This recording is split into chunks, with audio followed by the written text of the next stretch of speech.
ಶ್ವೇತಾಶ್ವತರು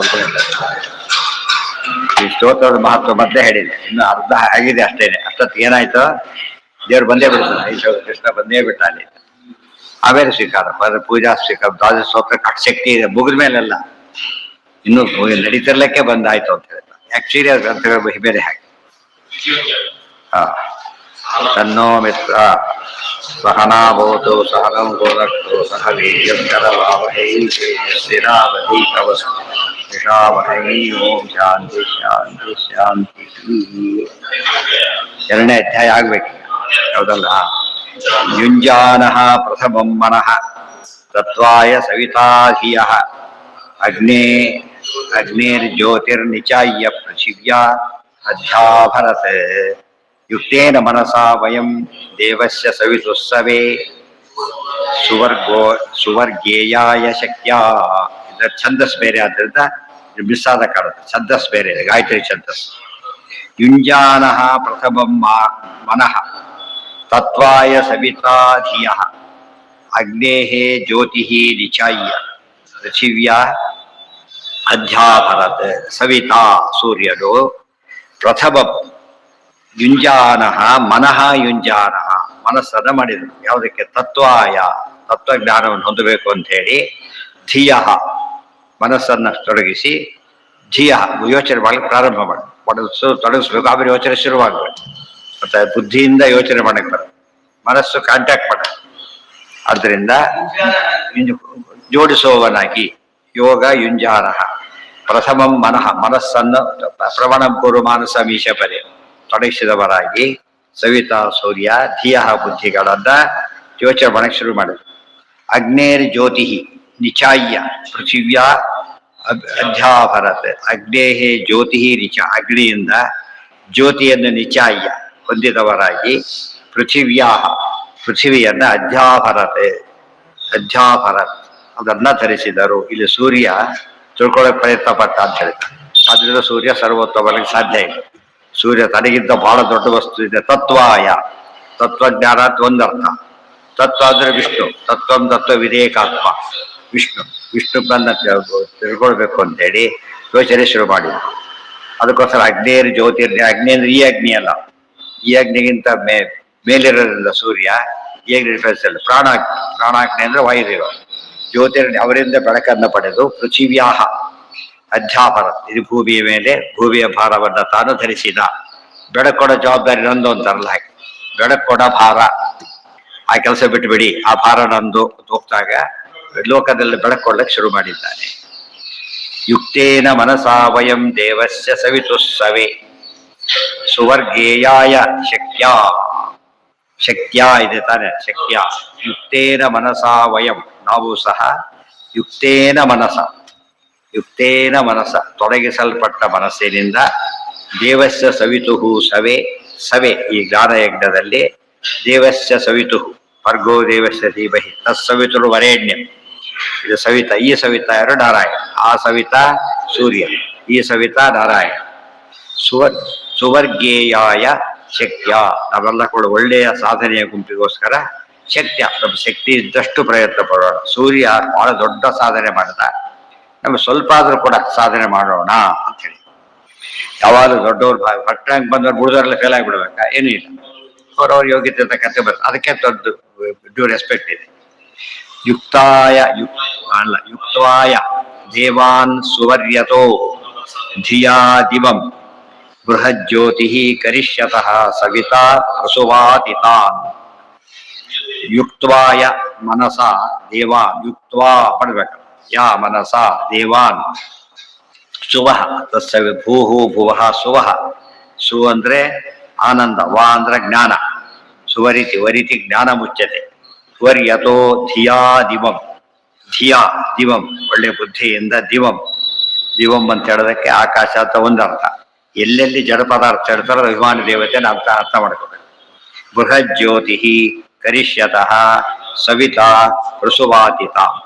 ಬೃಹತ್ ಜ್ಯೋತಿ ಕರಿಷ್ಯತ ಬಹಳ ದೊಡ್ಡ ಜ್ಞಾನದ ಬೆಳಕನ್ನ ಹರಡಬೇಕು ಅಂತೇಳಿ ಸವಿತಾ ಪ್ರಸುವಾತಿತ. ಸವಿತಾನು ಉಳಿದವ್ರನ್ನೆಲ್ಲ ಕೂಡ ಯಥಾಯೋಗ ಸೃಷ್ಟಿ ಜ್ಞಾನವನ್ನು ಹರಡೋದಕ್ಕೋಸ್ಕರವಾಗಿ ಎಕ್ಸ್ಪ್ಯಾನ್ಷನ್ ಆದಾಗ ಅದಕ್ಕೊಂದು ಮುಖಂಡರ ನೇಮನ ಮಾಡಿದ ಹಾಗೆ ಜ್ಞಾನ ಜ್ಯೋತಿಯನ್ನು ಬೆಳಗಿಸ್ತಾ ಇರಬೇಕು. ಸೂರ್ಯ ಹಾಗೆ ಮಾಡ್ತಾ ಇದ್ದಾರೆ. ಇಲ್ಲಿ ಮುಖ್ಯವಾಗಿ ಸೂರ್ಯ ಅಂದ್ರೆ ವಾಯುದೇವರೇ. ಮತ್ತೆ ಇಷ್ಟೆಲ್ಲ ಮಾಡ್ತಕ್ಕಂಥ ಸೂರ್ಯ ವಾಯುದೇವರು. ಸೂರ್ಯನೊಳಗೆ ಬೆಳಕೊಡಲು ವಾಯುದೇವರು ಕೂಡ ಹೌದು.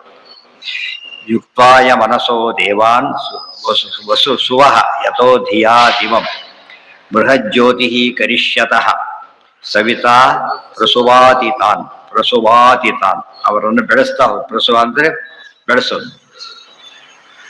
ಯುಂಜತೆ ಮನ ಉತ ಯುಂಜತೆ ಧಿಯೋ ವಿಪ್ರಸ್ಯ ಬೃಹತೋ ವಿಪಶ್ಚಿತಃ ವಿಹೋತ್ರಾ ದಧೆ ವಯುನಾವಿದೇಕಃ ಇನ್ಮಹೀ ದೇವಶ್ಚ ಸವಿತುಃ ಪರಿಷ್ಟುತಿಃ. ಯುಂಜತೆ ಮನಃ ಉತ ಯುಂಜತೆ ಧಿಯಃ. ಮನಸ್ಸನ್ನು ತೊಡಗಿಸ್ಬೇಕು, ಬುದ್ಧಿನ ತೊಡಗಿಸ್ಬೇಕು. ನೋಡಿದ, ಮನಸ್ಸು ಕೊಟ್ಟು ಕೇಳಿದ, ಆಮೇಲೆ ಯೋಚನೆ ಮಾಡುವಂತ ಬುದ್ಧಿ ಕೆಲಸ ಶುರುವಾಯಿತು. ಯೋಚನೆ ಮಾಡೋ ಶಕ್ತಿ ಯಾವುದದು? ಬುದ್ಧಿಗೆ. ಮನಸ್ಸು ಕಾಂಟ್ಯಾಕ್ಟ್ ಮಾಡೋ ಕೆಲಸ, ಸ್ಮರಣೆ ತಂದ್ಕೊಡೋದಷ್ಟೇ ಮನಸ್ಸಿನ ಕೆಲಸ. ಉಳಿದ ಭಾಗಗಳೆಲ್ಲ ಬೇರೆ ಬೇರೆ ಯೋಚನೆ ಮಾಡಬೇಕು. ಧಿಯ ವಿಪ್ರಾಹ ವೇದ ಜ್ಞಾನಿಗಳು. ವಿಪ್ರಸ್ಯ, ವಿಪ್ರ ಅಂದ್ರೆ ಮುಖ್ಯ ವಿಪ್ರ ನಾರಾಯಣ. ತಿಳಿವು ಆರಾಧನೆ ಮಾಡತಕ್ಕಂಥ ವಿಪ್ರ ಅಂದ್ರೆ ಆರಾಧ್ಯನಾದ ವಿಪ್ರ ಪರಮಾತ್ಮ. ಬೃಹತೋ ವಿಪಶ್ಚಿತ, ಬೃಹತ ಅಂದ್ರೆ ಪೂರ್ಣ. ವಿಪಶ್ಚಿತ ಅಂದ್ರೆ ಜ್ಞಾನಿ. ವಿ ಹೋತ್ರ ದಧೆ, ಹೋತ್ರ ವಿದಧೆ. ವಿ ಎಂಬ ಉಪನಿಷತ್ತುಗಳಲ್ಲಿ ವೇದಗಳಲ್ಲಿ ಏನಾಗುತ್ತೆ ಅಂದ್ರೆ ಉಪಸರ್ಗ ಅಲ್ಲಿ ಜೊತೆ ಇರಬೇಕು ಅಂತಿಲ್ಲ, ಎಲ್ಲೋ ಬೇರೆ ಕಡೆ ಇರಬಹುದು, ಅಲ್ಲಿ ಸೇರಿಸ್ಕೋಬೇಕು. ವಿಜಯವಾಂ ಬ್ರಹ್ಮ ವಿಹೋತ್ರಾದ ವಿದಧೆ ವಯುನಾ ವಿದೇಕ. ವಯುನ ಅಂದ್ರೆ ಜ್ಞಾನ. ವಯುನಾ ವಿತ್ತೇಕಃ ಹೃನ್ಮಹಿ ಇನ್ಮಹಿ ದೇವಸ್ಯ ಸವಿತುಃ ಪರಿಷ್ಟುತಿಃ. ದೇವಸ್ಯ ಸವಿತು ಭರ್ಗೋ ದೇವಸ್ಯ ಧೀಮಹಿ ತತ್ಸವಿತುರ್ವರೆಣ್ಯಂ. ದೇವಸ್ಯನೂ ಇದೆ, ಸವಿತುನೂ ಇದೆ. ಎಂಥ ದೇವ ಅಂದ್ರೆ ಜಗತ್ ಪ್ರಸವಿತು ಜನ್ಮಾದ್ಯಸ್ಯ ಯತಃ. ಪ್ರಸವ ಅಂದ್ರೆ ಸೃಷ್ಟಿ.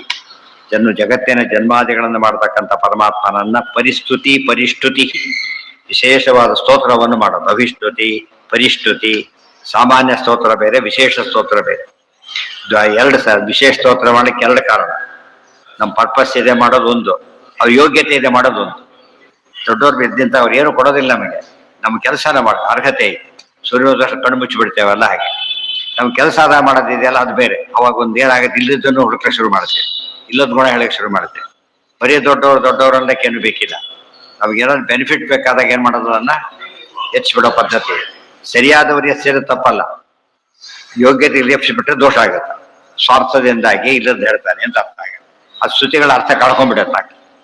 ಆ ಸ್ತುತಿಗಳಿಗೆ ಅರ್ಥನೇ ಹೋಗ್ಬಿಡುತ್ತೆ. ಯಾಕಂದ್ರೆ ಅವ್ರು ತಮ್ಮ ಸ್ವಾರ್ಥಕ್ಕೆ ಏನೋ ಹೇಳ್ತಾರೆ, ಬಿಡಿ ಅಂದ್ಬಿಡ್ತಾರೆ. ಅದನ್ನೇ ಯಾರೋ ಪೃಥ್ವಿ ಚಕ್ರವರ್ತಿ ಕಂಡೆಮ್ ಮಾಡಿದ್ದ ಅದನ್ನೇ. ಹಾಗೆಲ್ಲ ಹೊಗಳಬಾರ್ದು ಅಂತ ಹೇಳ್ತಾರೆ. ಹೊಗಳೋದಕ್ಕೊಂದು ಮಿತಿ ಇರಬೇಕು. ಮಿತಿಯಲ್ಲೂ ಇನ್ನೊಂದು ಇತಿಮಿತಿ ಬೇರೆ ಇರಬೇಕು. ಏನು ಇವರು ಸ್ವತಂತ್ರರಲ್ಲ ಅನ್ನೋದು ಯಾವಾಗಲೂ ಜ್ಞಾನ ಇರಬೇಕು. ಅದಕ್ಕೇನು ಹೇಳಿದ್ನಲ್ಲ, ಸರ್ಕಾರಿ ಅಧಿಕಾರಿಗಳೇನಾದ್ರೂ ಕೂಡ ತಮ್ಮದೊಬ್ಬ ರೀತಿ ಅದನ್ನು ಪ್ರೆಸೆಂಟ್ ಮಾಡಿಬಿಟ್ರೆ ಅಪರಾಧ. ಸರ್ಕಾರದ್ದು ಅಂತ ಕೊಡ್ಬೇಕು ಹೊರತು ಏನಂತ ಕೊಡಬಾರ್ದು. ನಮ್ಮದು ಪರ್ಸನಲ್ ನಂಬರ್ ರೀತಿ ಕೊಟ್ಟರೆ ತಪ್ಪು, ಅಪರಾಧ ಆಗುತ್ತೆ. ಅದು ಇಲ್ಲೂ ಕ್ಯಾಶಿಯರ್ ಕೂಡ ಅಷ್ಟೇ ಲಕ್ಷ ರೂಪಾಯಿ ಡ್ರಾ ಮಾಡ್ತಾರೆ. ಅವನೇನು ನನ್ನ ಕೊಟ್ಟೆ ತೊಗೊಂಡೋಗ್ರಿ, ಹಾಗೆಲ್ಲ ಆಗೋದಿಲ್ಲ. ಅವನಿಗೆ 1 ಪೈಸೆ ಕೊಟ್ರೆ 10 ರೂಪಾಯಿ ಕೊಟ್ಟರೆ ಅಷ್ಟೇ, ಲಕ್ಷ ರೂಪಾಯಿ ಕೊಟ್ಟರು ಅಷ್ಟೇ. ಅದು ಬೇಕಾಗಿರೋದೇನು ಕೊಡೋದ, ಎಷ್ಟಿದೆ ಅಷ್ಟು ಕೊಡೋದು ಅಷ್ಟೇ. ಅವ್ರು ಕಡಿಮೆ ಕೊಟ್ಟೆ ಅಂತ ಯೋಚನೆ ಕೂಡ ಇಲ್ಲ, ಹೆಚ್ಚು ಕೊಟ್ಟೆ ಅಂತ ಹೇಳೋದಿಲ್ಲ. ಕರೆಕ್ಟಾಗಿ ಜ್ಞಾಪಕ ಇರಲಿ, ನೆನ್ಪಿಟ್ಕೊಡ್ರಿ, ನೆನ್ಪಿಟ್ಕೊಳ್ಳೋ ಪ್ರಶ್ನೆ ಇಲ್ಲ. ಅವ್ನ ಮುಖ, ಇಬ್ಬರು ಮುಖ ನೋಡೋದೇ ಇಲ್ಲ. ಇವ್ರ ಮುಖ ಅವ್ರಿಗೆ ನೋಡೋದಿಲ್ಲ. ನೋಡಿದ್ರೆ ಕೊಟ್ಟು ಕಳಿಸ್ತಿರೋದು ಅಷ್ಟೇ. ಅದು ಸರಿ ಇದೆಲ್ಲ ನೋಡ್ತಾನೆ, ಕೊಟ್ಟು ಕಳಿಸ್ತಾರೆ. ಟೋಕನ್ ಮೊದಲೇ ಕೊಟ್ಟಿರ್ತಾರೆ. ಉಳಿದೆಲ್ಲ ಫಾರ್ಮೆ ಯಾರೋ ಕೊಟ್ಟರು ಕೊಡ್ತಾರೆ. ಆಮೇಲೆ ಟೋಕನ್ ಕೊಟ್ರೆ ಬರೀ 50 ಪೈಸೆ ಹೋಗೋದಿಲ್ಲ. ಎಷ್ಟು ಹೋಗುತ್ತೆ? ಟೋಕನ್ ಕರೀತಾನೆ ಅಷ್ಟೇ. ಅವನು ಇಷ್ಟು ಕೊಟ್ಬಿಡ್ತಾರೆ. ಟೋಕನ್ ಅವರೇ ಎಸ್ಕೊಂಡಿರೋದ್ರಿಂದ ಟೋಕನ್ ಅಲ್ಲಿವರೆಗೂ ಎಷ್ಟು ಬೆಲೆ ಇದೆ ಅದಕ್ಕೆ? ಟೋಕನ್ ವ್ಯಾಲ್ಯೂ ಇದೆ ಅದಕ್ಕೆ. ಟೋಕನ್ ಏನಿದೆ? ಟೋಕನ್ ವ್ಯಾಲ್ಯೂ ಇದೆ. ಟೋಕನ್ ವ್ಯಾಲ್ಯೂ ಅಂದ್ರೆ ಏನು ಅಷ್ಟೇ. ಆಮೇಲೆ ಇಲ್ಲ, ಅದು ಮೆಟೀರಿಯಲ್ ವ್ಯಾಲ್ಯೂ ಇಲ್ಲ ಅದಕ್ಕೆ, ಟೋಕನ್ ವ್ಯಾಲ್ಯೂ ಅಷ್ಟೇ. ಆ ರೀತಿಯಾಗಿ ಏನ್ ಮಾಡ್ಬೇಕು, ನಾವು ಪ್ರತಿಯೊಂದನ್ನು ಡ್ಯೂ ಪ್ಲೇಸ್ ಕೊಟ್ಟು ನೋಡ್ಬೇಕು. ಹೋತ್ರ ಅಂತ ಹೇಳಿದ್ರಿಂದ ಯಜ್ಞ ಹೋತ್ರ ಇಲ್ಲಿ ಬರ್ತದೆ. ಯಜ್ಞದಲ್ಲಿ ಮಾತ್ರ ಹೋತ್ರ ಪ್ರಸಂಗ ಬರೋದು. ಹೋತ್ರ ವಿದಧೆ. ವಯುನ ಅಂದ್ರೆ ಜ್ಞಾನ. ವಯುನಾವಿತ್ ಜ್ಞಾನಿಯಾದವನಾಗಿ ಏಕ ಇನ್ಮಹಿ ದೇವಸ್ಯ ಸವಿತು ಪರಿಷ್ಟುತಿ. ವಿಶೇಷವಾದ ದೇವರ ಸ್ತೋತ್ರವನ್ನ ಮಾಡಲಿಕ್ಕೆ ಶುರು ಮಾಡಿದರು.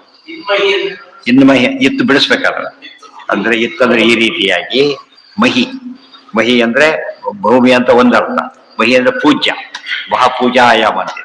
ಮಹೀ ಪರಿಷ್ಠುತಿ ಅಂದ್ರೇನು? ಮಹಾತ್ಮ ಜ್ಞಾನಪೂರ್ವಕವಾದ ವಿಶೇಷವಾದ ಸ್ತೋತ್ರವನ್ನು ಮಾಡಿದರು. ಯಾರಿಗೆ? ಸೂರ್ಯನಿಗೆ ಮುಖ್ಯ ಸೂರ್ಯ ಪರಮಾತ್ಮ. ಯುಜೇವಾಂ ಬ್ರಹ್ಮ ಪೂರ್ವ್ಯಂ ನಮೋಹಿ ವಿಶ್ಲೋಕ ಏತು ಪಥ್ಯೇವ ಸೂರ್ಯೇ ಶೃಣ್ವಂತು ವಿಶ್ವೇ ಅಮೃತಸ್ಯ ಪುತ್ರ ಆಯೇ ಧಾಮಾನಿ ದಿವ್ಯಾನಿ ತಸ್ತು. ಯುಜೇ ತ್ವಾಂ ಬ್ರಹ್ಮ ಪೂರ್ವ್ಯಂ ನಮೋಹಿ ವಿಶ್ಲೋಕ ಏತು ಪಥಿಯೇವ ಸೂರ್ಯೇ. ಬ್ರಹ್ಮನ್ ಪರಮಾತ್ಮನೇ, ಯುಜೇವಾಂ ಪೂರ್ವ್ಯಂ, ನಾವು ನಿಮ್ಮ ಜೊತೆಗೆ ಯುಜೆ ಸದಾ ಕಾಲ ಸಂಪರ್ಕದಲ್ಲಿರ್ತೇವೆ. ದೇವರು ಬಿಟ್ಟೆಲ್ಲಕ್ಕಾಗದ ಸಂಪರ್ಕದಲ್ಲಿ ಇರಬೇಕು. ವಯುನಾ ವಿದೇಕ ಇನ್ನು ಆಯ್ತಾರ. ಏತು ಪಥ್ಯೇವ ಸೂರ್ಯೇ. ಬ್ರಹ್ಮ ಪೂರ್ವ್ಯಂ, ಪೂರ್ವ್ಯ ಹಿಂದಿನವರು ಅಂತ ಅರ್ಥ. ನಮೋಹಿ ನಮಸ್ಕಾರಗಳ ಮೂಲಕವಾಗಿ, ನಮೋಹಿ ನಮಸ್ಕಾರ ಮೂಲಕ ವಿಶ್ಲೋಕ ವಿಶೇಷವಾದಂಥ ಅರ್ಹತೆ ಇರತಕ್ಕಂಥ ನಿನ್ನನ್ನು ನಾವು ಈ ಸ್ತೋತ್ರಗಳಿಂದ ಸಂಪರ್ಕಿಸ್ತೇವೆ. ಶೃಣ್ವಂತು ವಿಶ್ವೇ ಅಮೃತಸ್ಯ ಪುತ್ರಾಹ. ಹೇ ಅಮೃತಸ್ಯ ಪುತ್ರಾಹ, ಪರಮಾತ್ಮರಿಂದ ಹುಟ್ಟಿ ಬಂದ ಜನಗಳೇ. ವಿಶ್ವೇ ಅಂದ್ರೆ ಎಲ್ಲರೂ ಅಂತ ಅರ್ಥ. ಶೃಣ್ವಂತು ಕೇಳಿರಿ, ಎಲ್ಲರೂ ಪರಮಾತ್ಮನ ಮಕ್ಕಳು. ಆಯೇ ಧಾಮಾನಿ ದಿವ್ಯಾನಿ ತಸ್ತು. ಅವ್ರಿಗೆ ಆ ತಸ್ತು ಬಿಡು, ಆ ಇಲ್ಲಿದೆ, ತಸ್ತು ಬಂದಿದೆ, ಆ ತಸ್ತು. ಏ ಧಾಮಾನಿ ದಿವ್ಯಾನಿ ತಸ್ತು. ಯಾರು ದಿವ್ಯವಾದ ಧಾಮ ನೆಲೆಯನ್ನು ಕಂಡಿದ್ದಾರೆ ಅಂತ ಪುತ್ರರೇ, ಭಗವಂತನ ಪುತ್ರರೇ, ನೀವೆಲ್ಲರೂ ಕೂಡ ಇದನ್ನ ಆಲಿಸಿರಿ. ಶೃಣ್ವಂತು ಆಚಾರ್ಯ ಹೇಳ್ತಾರಲ್ಲ ಏನಂತ? ಶೃಣುತಾಮನ ಸತ್ಯವಚ ಪರಮಂ ಶಪಥೇರಿತ ಮುಚ್ಚಿತ ಬಾಹುಯು. ಪುತ್ರ ಅಂಬುದಕ್ಕೆ ಎರಡರ್ಥ. ಒಂದು ದೇವರ ಮಕ್ಕಳು ಅಂತ ಎಲ್ರಿಗೂ ಹೇಳೋದು. ನಮ್ಮ ಮಕ್ಕಳು ಅಂದ್ರೆ ಯಾರ ಜ್ಞಾನ ಪಠ್ಯಕ್ಕೆ ಸಿದ್ಧರಾಗಿದ್ದಾರೆ ಅವರೆಲ್ಲ ಕೂಡ ಮಕ್ಕಳಿದ್ದಾರೆ. ಅವರನ್ನ ಕೇಳಿ. ಅಗ್ನಿರ್ ಯತ್ರಾಭಿಪದ್ಯತೆ ವಾಯುರ್ಯತ್ರಾಧಿರುಧ್ಯತೆ ಸೋಮೋ ಯತ್ರಾತಿರಿಚ್ಯತೆ ತತ್ರ ಸಂಜಾಯತೆ ಮನಃ. ಹೇಗಿದೆ ನೋಡಿ ವಾಕ್ಯ. ಅಗ್ನಿರ್ಯತ್ರಾಭಿಮಧ್ಯತೆ ವಾಯುರ್ಯತ್ರಾತಿರುಧ್ಯತೆ ಸೋಮೋ ಯತ್ರಾತಿರಿಚ್ಯತೆ ತತ್ರ ಸಂಜಾಯತೆ ಮನಃ. ದೇವರ ಮಹಿಮೆ. ಯತ್ರ ಅಗ್ನಿ ಮಚ್ಯತೆ, ಯಾರಿಗೋಸ್ಕರವಾಗಿ ಅಗ್ನಿ ಮಥನ ಮಾಡ್ತಾರೋ ಅದ್ರ ಅರ್ಥ ಏನು? ಯಜ್ಞಾದಿಗಳನ್ನ ಮಾಡ್ತಾರೋ ಅಂತ ಅರ್ಥ. ಅಗ್ನಿ ಮಥನದ ಉದ್ದೇಶ ಏನು? ಯಜ್ಞ ಮಾಡೋದು. ಆ ಪದ ಹೇಗೆ ಉಪಯೋಗಿಸಿದ್ರು? ಅದನ್ನ ಅಗ್ನಿ ಮಥನ ಅಂತ ಕರೆದು. ಮಥನ ಮಾಡತಕ್ಕಂಥ ಅಗ್ನಿ ಬೇರೆ, ಅಗ್ನಿ ಬೇರೆ. ಮಥನ ಮಾಡತಕ್ಕಂಥ ರೀತಿ ಬಂದ್ರೆ ಅದು ಇದಕ್ಕೆ ಮೀಸಲು, ಯಾವ್ದು ಯಜ್ಞಕ್ಕೆ ಮೀಸಲು. ದೇವ್ರ ಬಗ್ಗೆ ಹಚ್ಚಬಾರ್ದು. ತುಂಬಾ ಏನ್ ಮಾಡ್ತಾರೆ, ಮ್ಯಾಚ್ ಬ್ಯಾಕ್ಸ್ ಕರೆದು ಬಿಡ್ತಾರೆ. ತಪ್ಪದು. ಫಸ್ಟ್ ಏನ್ ಮಾಡ್ಬೇಕು, ಅದನ್ನ ಬೇರೆ ದೀಪಕ್ಕೆ ಎತ್ತಿ ತುಳಸಿ ಕಾಷ್ಟದಿಂದ ಮಾಡ್ಬೇಕು, ಹೊರತು ಇದರಿಂದ ಮಾಡಬಾರ್ದು. ಆ ರೀತಿ ಮಾಡೋದೇ ಮೊದಲು ತಪ್ಪು. ಆರದಂತೆ ನೋಡ್ಕೊಳ್ಳೋದು ಫಸ್ಟ್. ಅದು ಹೇಗೆ ನೋಡಿ, ಬ್ರಾಹ್ಮಣ ಹೇಗಿರ್ಬೇಕು ಅಂದ್ರೆ ಅಗ್ನಿ ಯಾವಾಗಲೂ ಉರಿತಿರ್ಬೇಕು. ನಿತ್ಯ ಮಾಡ್ತಿದ್ರೆ ಏನಾಗಿರುತ್ತೆ, ಫ್ರೆಶ್ ಆಗಿರುತ್ತೆ. ನಿತ್ಯ ಮಾಡ್ತಿದ್ರೆ ಗ್ಯಾಪ್ ಇದ್ರೆ ಹೋಗ್ಬಿಡುತ್ತೆ. ಅದಕ್ಕೆ ದೀಪ ನಂದಾದೀಪ ಎಂದು ಕೂಡ ಏನಾಗಬಾರ್ದು, ಅದು ಆರಬಾರ್ದು. ಆರಿಸಿ ಹಚ್ಚೋದು ಭಾರಿ ತಪ್ಪು. ಆರಿದ ಮೇಲೆ ಹಚ್ಚಿದ್ರೆ ಒಂದು ಗ್ಯಾಪ್ ಹೋಯ್ತು, ಅಲ್ಲಿಗೆ ಡಿಸ್ಕನೆಕ್ಟ್ ಆದ ಲೆಕ್ಕ. ಎಕ್ಸ್ಪೈರಿಗಿಂತ ಮುಂಚೆ ನೀವು ಮಾಡಿಸ್ತಾರಲ್ಲ ಹಾಗೆ ನೀರು ನೋಡ್ತಿರ್ಬೇಕು ಯಾವಾಗ ಕೂಡ. ನೋಡಿ ಇನ್ನು ಕುಡಿಗಟ್ಟೆ ತೆಗೆದ್ಬಿಟ್ಟು ತಕ್ಷಣ ಸರಿ ಮಾಡ್ಬೇಕು ಹೊರತು ಆರಿದ ಮೇಲೆ ಹಚ್ಚಬೇಕು ಅಂತ ಭಾವನೆ ಇರಬಾರ್ದು. ಅದು ತಪ್ಪೇ. ಕಡ್ಡಿ ಗೀರು ಹಚ್ಚೋದಂತೂ ಭಾರಿ ತಪ್ಪು. ಏನ ಎರಡು ಎಷ್ಟು ಬೇಕಾದ್ರೆ ಇಟ್ಕೋಬಹುದು, ಒಂದೊಂದು ಇರ್ಲೇಬೇಕು. ಇದು ಹೆಚ್ಚಿದ್ರೆ ಹಬ್ಬಗಳಲ್ಲಿ ಇದರಲ್ಲೆಲ್ಲ ಎರಡು ಇರ್ತಾರೆ. ಒಂದು ತುಪ್ಪದ್ದಿಡ್ತಾರೆ, ಒಂದು ಎಣ್ಣೆದಿಡ್ತಾರೆ, ಆಯ್ತು, ತಪ್ಪಲ್ಲ. ದಸರಾ ಉತ್ಸವಗಳಲ್ಲಿ ಹಾಗೆಲ್ಲ ಮಾಡ್ತಾರೆ. ದಿವಸ ಎರಡಿಟ್ರೆ ಏನು ತಪ್ಪಲ್ಲ, ಎಷ್ಟಿಟ್ರು ತಪ್ಪಲ್ಲ ದೇವ್ರ ಬಗ್ಗೆ. ಏನ ಅದೇ ಹೇಳಿದಲ್ಲ, ಒಂದು ಹಾಗಲ್ಲ, ಅದು ತಪ್ಪೇ. ಮತ್ತೆ ಆ ಎರಡನ್ನ ಆರ್ಧತೆ ಹೊಡ್ಕೋಬೇಕು. ಮತ್ತೆ ಎಷ್ಟಿರ್ತೀವಿ ಅಷ್ಟಕ್ಕೂ ಕಮಿಟ್ಮೆಂಟ್. ಅದು ಯಾವುದು ಕೂಡ ಹಾರಬಹುದು. ಅದಕ್ಕೇನೇನ್ ಮಾಡ್ತಾರೆ, ಒಂದು ಯಾವಾಗಲೂ ಉರಿಯಾಗಿ ನೋಡ್ತಾರೆ ಹಿಂದೆ. ಅದಕ್ಕೋಸ್ಕರ ಗಮನ. ಮನೆಯಲ್ಲಿ ಯಾವಾಗಲೂ ದೀಪ, ಮನೆ ದೀಪ ಹಚ್ಚೋರು ಅಂತ ಕರೀತಾರೆ. ಅಂದ್ರೆ ಇನ್ಚಾರ್ಜ್ ಅಂದ್ರೆ ಊಟಕ್ಕೆ ಇನ್ಚಾರ್ಜ್ ಅಲ್ಲ, ದೀಪ ಹಚ್ಚೋದಕ್ಕೆ ಇನ್ಚಾರ್ಜ್. ಊಟ ಆಗ್ತದೆ, ದೇವರಿಗೆ ಮಾಡೋದು ಬೇರೆ. ಅದು ಯಾವಾಗ ಹಿಂದೆಲ್ಲ ಮನೆ ಬಿಟ್ಟು ಹೋಗ್ಬೇಕಾದ್ರೆ ಗೃಹಸ್ಥರಾದವನು ಬೀಗ ಹಾಕೊಂಡು ಹೋಗೋದು ಇಲ್ಲೇ ಇಲ್ಲ. ಬೀಗ ಹಾಕೋದ್ರೆ ಮನೆ ಅಲ್ಲ. ಏನಿರ್ಬೇಕಲ್ಲಿ, ಅತಿಥಿಗೆ ಸ್ವಾಗತ ಇರಬೇಕು. ಯಾರು ಇನ್ಚಾರ್ಜ್ ಇರ್ಲೇಬೇಕಲ್ಲಿ. ಅದು ಬಂದ್ರೆ ಊಟ ಇಲ್ಲ, ಏನು ಮನೆ ಯಾರು ಇಲ್ಲ ಅಂತ ಕಳ್ಸಾಗಿಲ್ಲ, ವ್ಯವಸ್ಥೆ ಮಾಡ್ಕೊಳ್ಳೇಬೇಕು. ಅದಕ್ಕೆ ಶಿಷ್ಯರನ್ನ ಬಿಟ್ಟು ಹೋಗ್ತಾ ಇದ್ರು. ದೂರ ಹೋಗ್ಬೇಕಾದ್ರೆ ಅವ್ರು ನೋಡ್ಕೊಂಡಿರ್ಬೇಕು. ಯಾರು ಗೃಹಿಣಿ ನೋಡ್ಕೋಬೇಕು, ಯಜಮಾನಿ ನೋಡ್ಕೋಬೇಕು. ಎಲ್ಲರೂ ಹೋಗಾಗಿಲ್ಲ ಮನೆ ಬಿಟ್ಬಿಟ್ಟು. ಯಾಕೆ ಗೃಹಸ್ಥರಿಗೆ ಎಲ್ಲರೂ ಡಿಪೆಂಡೆಂಟ್ ಆನ್ ಗೃಹಸ್ಥರು. ಯತಿಗಳು ಬಂದ್ರು ಅಲ್ಲಿಗೆ ಬರ್ಬೇಕು, ಬ್ರಹ್ಮಚಾರಿ ಅಲ್ಲಿಗೆ ಬರ್ಬೇಕಾದ್ರೆ ನಾವು ಬಿಟ್ಟು ಹೋದ್ರೆ ವಾನಪ್ರಸ್ಥ ಇಲ್ಲೇ ಇಲ್ಲ. ನೋಡ್ಕೊಳ್ಳೋರು ಯಾರೀಗ? ಇನ್ನೊಬ್ಬ ಮನೆ ಊಟಕ್ಕೆ ಹೋಗ್ಬೇಕಾದ್ರೆ ನಮ್ಮ ಮನೇಲಿ ಅಡಿಗೆ ಮಾಡದೆ ಹೋಗ್ಬಾರ್ದು. ಅಡಿಗೆ ಒಟ್ಟು ಎಲ್ಲ ಮಾಮೂಲಾಗಿ ನಡಿಬೇಕು, ಅತಿಥಿ ಪೂಜೆನೂ ಆಗ್ಬೇಕು, ಮುಗಿಸ್ಕೊಂಡು ಹೋಗ್ಬೇಕು. ಗೊತ್ತಾಯ್ತಾ? ಅದು ವಿಧಿ. ಅದು ಬಿಟ್ಟು ಹೇಗೆ ಬೇಕಾದ್ರೆ ಎಲ್ಲ ಬೀಗ ಹಾಕೊಂಡು ಹೋಗ್ಬಿಟ್ರೆ ತಪ್ಪದು. ಬೀಗ ಹಾಕಿದ್ರೆ ಮನೆ ಅಲ್ಲ, ಬೀಗ ಹಾಕಿದ್ರೆ ಮಠ ಅಲ್ಲ ಅಂತ ಗೊತ್ತಾಗಿದೆ. ಮಠಕ್ಕೆ ಯಾವಾಗ ಸೂತಕಾಗಿರುತ್ತೆ ಏನೂ ಇಲ್ಲ ಆ ಥರ. ಇಲ್ಲೂ ಕೂಡ ಅಷ್ಟು ವ್ಯವಸ್ಥೆ ಮಾಡಿ, ಅದು ಭಾರಿ ದೊಡ್ಡದು.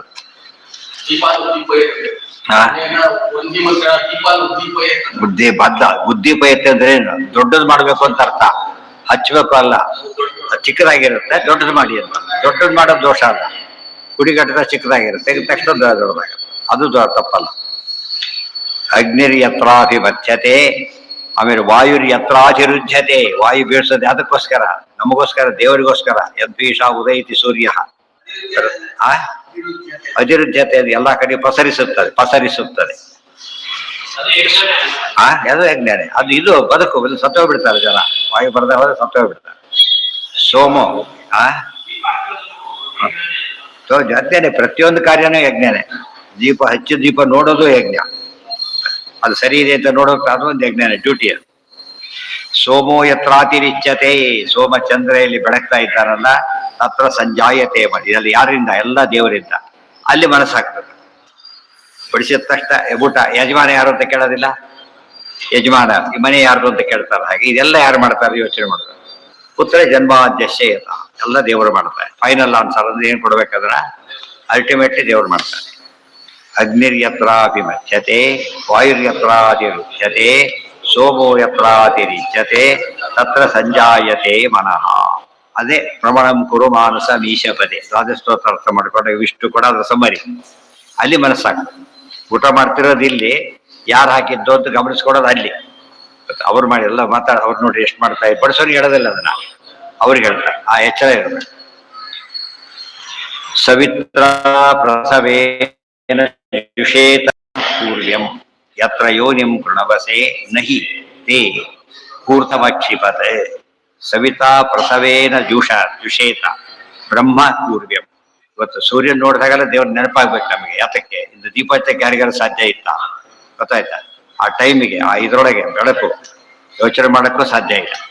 ಅದು ದೇವ್ರ ಮಹಿಮೆ. ಅದು ಏನ್ ನೋಡಿದ್ರೆ ನಮ್ಗೆ ಜ್ಞಾಪಕ ಆಗ್ತದೆ. ಆದ್ರೆ ದೇವ್ರು ನೋಡಿದ್ರೆ ನೋಡಿದ್ರೆ ಜ್ಞಾಪಕ ಆಗೋದೇ ಇಲ್ಲ. ಕರೆಂಟ್ ಹಾಕಿದ್ರೆ ದುಡ್ಡು ಕೊಡೋದಕ್ಕೆ ನೆನಪಾಗ್ತದೆ. ದೇವರಿಗೆ ಇಲ್ಲೇ ಇಲ್ಲ, ಅರ್ಘ್ಯ ಕೊಡೋದೇ ಇಲ್ಲ, ಬರೀ ಅರ್ಘ್ಯ. ಅದು ಋಣ ತೀರಿದಂತೆ ಲೆಕ್ಕ ಅಮರ್ತಿನ ಮಟ್ಟಿಗೆ.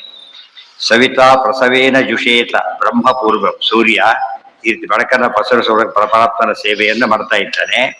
ಯತ್ರ ಯೋನಿಂ ಋಣವಸೆ ನಹಿತೆ ಉತ್ತಮಕ್ಷಿಪ. ಯಾವುದು ಮೂಲಕ, ಯೋನಿ ಅಂದ್ರೆ ಮೂಲ ಕಾರಣ. ಮೂಲ ಕಾರಣ ಯಾವುದು ಮಾಡಿದ್ದಕ್ಕೆ ಅಂತ ಗಮನ ಇಟ್ಟಿರ್ತಾನೆ. ನಹಿತೆ ಪೂರ್ತ, ಅದು ಪೂರ್ತಿ ತಿಳ್ಕೊಳ್ಳೋದಕ್ಕೆ ಮಾತ್ರ ಯಾರಿಗೂ ಸಾಧ್ಯ ಇಲ್ಲ. ದೇವ್ರ ಮಹಿಮೆಗೆ ಯಾವಾಗಲೂ ಗಮನ ಕೊಡಬೇಕು. ಪೂರ್ತಿ ತಿಳ್ಕೊಳ್ಳೋದಕ್ಕೆ ಮಾತ್ರ ಯಾರಿಗೂ ಸಾಧ್ಯ ಇಲ್ಲ. ತಿಳ್ಕೊಳ್ಳೋಕ್ಕೆ ಸಾಧ್ಯ ಇಲ್ಲ ಅಂದ್ರೆ ಋಣ ತೀರಿಸ, ದೇವ್ರ ಋಣ ತೀರಿಸ್ಬಿಟ್ಟು ಅಂತ ಹೇಳಕ್ ಬರುತ್ತಾ? ಹರ್ಸ್ಕೊಂಡಿದ್ದ ತೀರಿಸ್ಬಿಟ್ಟು ಹೋದೋಯ್ತು ಋಣ. ತಿರುಪತಿ ನಮಗೂ ಡಿಸ್ಕನೆಕ್ಟ್ ಆಗಿರುತ್ತೆ ಅಲ್ಲ. ಅದು ಅಲ್ಲೇ ಇಲ್ಲ, ನಮ್ಗೆ ಕೊಡ್ಲಿ ಬಿಡ್ಲಿ, ಏನದು ಅನ್ಕೊಂಡಿದ್ದು ಆಯ್ತು ಅಥವಾ ಆಗ್ಲಿಲ್ಲ. ದೇವ್ರು ನಮಗೂ ಏನಿದೆ ಸಂಬಂಧ ಬಿಡೋದಕ್ಕೆ ಸಾಧ್ಯನೇ. ತಂದೆ ಜಗಳಾಡ್ತಾರೆ ಅಂದ್ ಮಾತ್ರಕ್ಕೆ ತಂದೆ ಮಗ ಅಲ್ಲ ಅಂತ ಆಗತ್ತ? ಅದು ಬಿಡ್ಲಿ ಅದಂತೂ ಗುಣನೇ. ಅವ್ರು ಏನೇ ಮಾಡಿದ್ರು ಬೆಸ್ಸಾರ್ನೋ ತಂದೆ ಮಗ ಮಗನೇ. ತ್ರಿರುನ್ನತಂ ಸ್ಥಾಪ್ಯ ಸಮಂ ಶರೀರಂ. ಹೇಗೆ ಮನಸ್ಸಾಕ್ಬೇಕು ಅಂತ ಹೇಳಿದ್ರು, ಹೇಗೆ ಹಾಕ್ಬೇಕು ಹೇಳ್ತಾರೆ. ತ್ರಿರುನ್ನತಂ ಸ್ಥಾಪ್ಯ ಸಮಂ ಶರೀರಂ ಹೃದಿ ಇಂದ್ರಿಯಾಣಿ ಮನಸಾ ಸನ್ನಿವೇಶ್ಯ ಬ್ರಹ್ಮೋಡುಪೇನ ಪ್ರತರೇತ ವಿದ್ವಾನ್ ಶ್ರುತಾಂಶಿ ಸರ್ವಾಣಿ ಭಯಾನಕಾನಿ. ಎಲ್ಲ ಪ್ರಸಿದ್ಧ ಇದೆ. ತ್ರಿಹಿ ಉನ್ನತಂ ಸ್ಥಾಪ್ಯ ಶರೀರಂ, ಏನು? ಕಾಯ ಶಿರಸ್ಸು ಗ್ರೀವ ಸ್ಟ್ರೇಟ್ ಲೈನ್ ಇರಬೇಕು, ಆ ರೀತಿ ಕೊಡ್ಬೇಕು. ತ್ರಿರುನ್ನತಂ ಸಮಂ ಕಾಯ ಶಿರೋ ಗ್ರೀವಂ. ಭಗವದ್ಗೀತೆಯಲ್ಲಿ ಬಂದಿದೆ ಮಾತು, ಅದನ್ನ ಇಲ್ಲಿ ಹೇಳ್ತಿದ್ದಾರೆ. ತ್ರಿರುನ್ನತಂ ಸ್ಥಾಪ್ಯ ಸಮ, ಉನ್ನತ ಅಂದ್ರೆ ಸ್ಟ್ರೇಟ್ ಮಾಡಬೇಕು. ಈ ರೀತಿ ಮಾಡಿ ಶರೀರವನ್ನ ನೇರ ಮಾಡ್ಕೋಬೇಕು. ಹೃದಿ ಇಂದ್ರಿಯಾಣಿ ಮನಸಾ ಸನ್ನಿವೇಶ. ಇಲ್ಲಿ ಪ್ರಾಬ್ಲಮ್ ಇದೆ. ಆಚಾರ್ಯರು ಅಲ್ಲ ಅರ್ಥ ಬರ್ಬಿಡ್ತಾರೆ. ಮನೋಹೃದಿ ನಿರುದ್ಧ ಚ. ಎಲ್ಲಿ ಬರುತ್ತದ ಮನೋಹರ? ಎಲ್ಲಿ?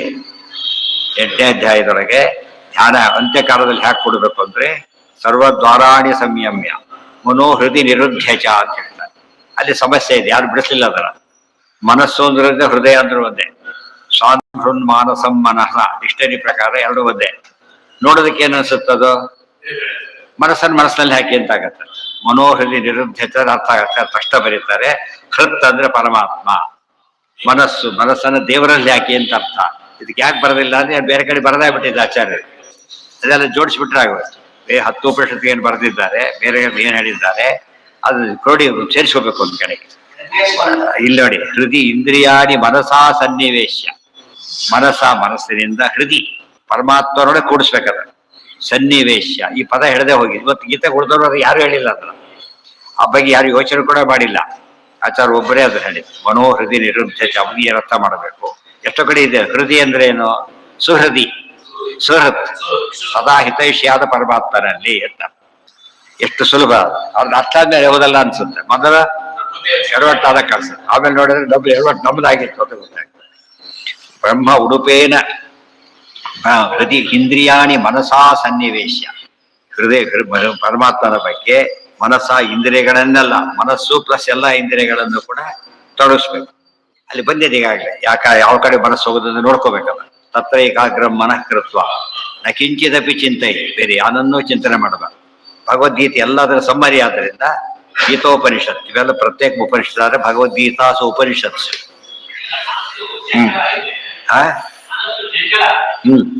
ಅದಕ್ಕೆ ಮಾಡಕ್ ಟ್ರೈ ಅದೇ ಹೇಳಿದ್ದ ಉತ್ತರ ಕೊಟ್ಟಿದ್ದಾರೆ ಈಗಾಗ್ಲೇನೆ. ಅಭ್ಯಾಸ ಏನು ತಗೊಂಡೇ ವೈರಾಗ್ಯೇಣ ದೃಶ್ಯತೆ.